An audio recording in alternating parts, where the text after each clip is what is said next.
Hi guys, and welcome back to Canada Top to Bottom, the home of all things Canadian on YouTube.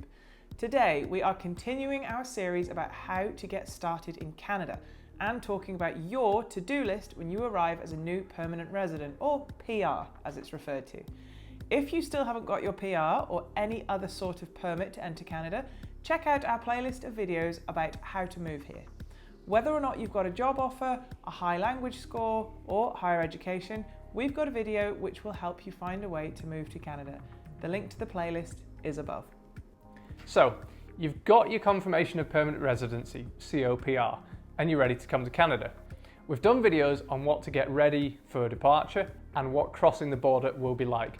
So we're picking up from there and running through the to-do list for new arrivals to Canada. It's quite a long list, so we'll just give you the basics today and then do individual videos for each task, such as opening a bank account, getting healthcare organised, finding schools for your kids, and setting up your social insurance. One thing to note is that the exact to-do list will vary slightly depending on what programme you're coming to Canada through.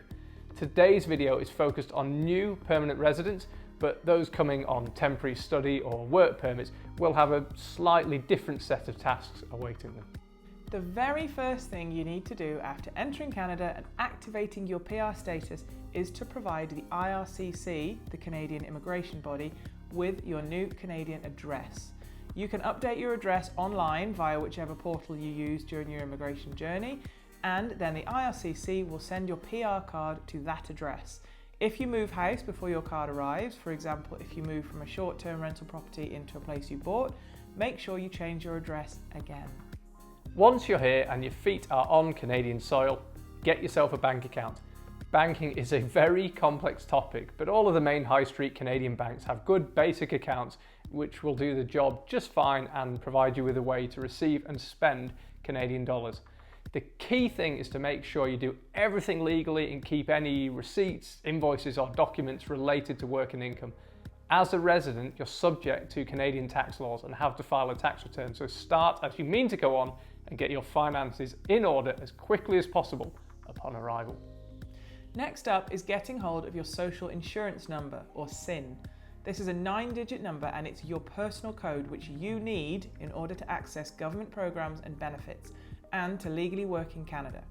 All citizens, PRs and temporary residents need a SIN if they're going to use government services and work legally in Canada.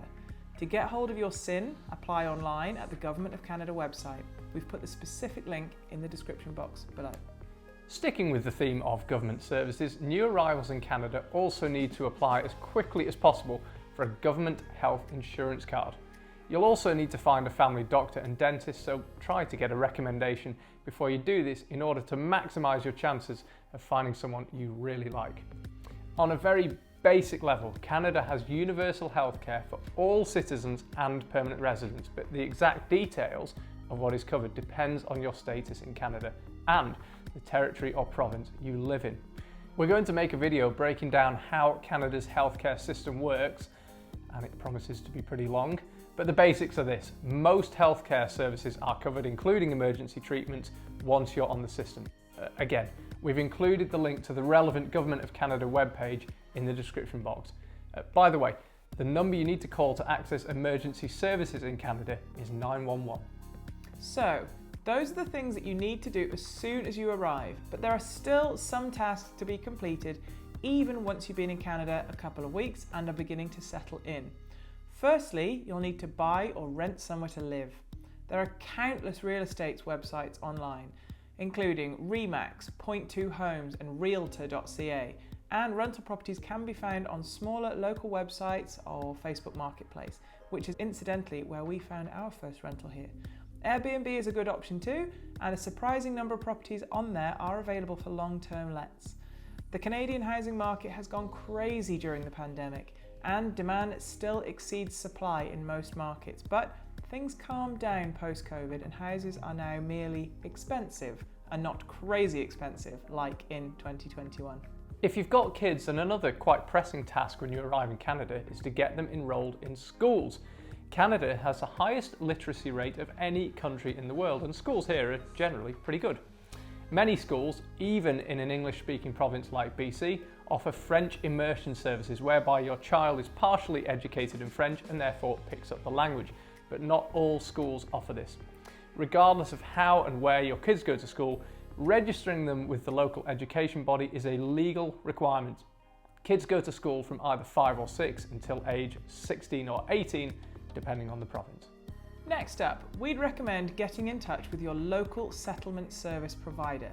These are bodies set up precisely to help newcomers to Canada, and they provide advice and help with language learning, finding accommodation, transferring qualifications, and just about everything else you need upon arriving here. Many offer free language courses so that you can improve your English or French, and some even provide financial assistance to new residents who want to convert their qualifications to Canadian equivalents. The final thing you need to consider right after you arrive in Canada is driving and vehicles.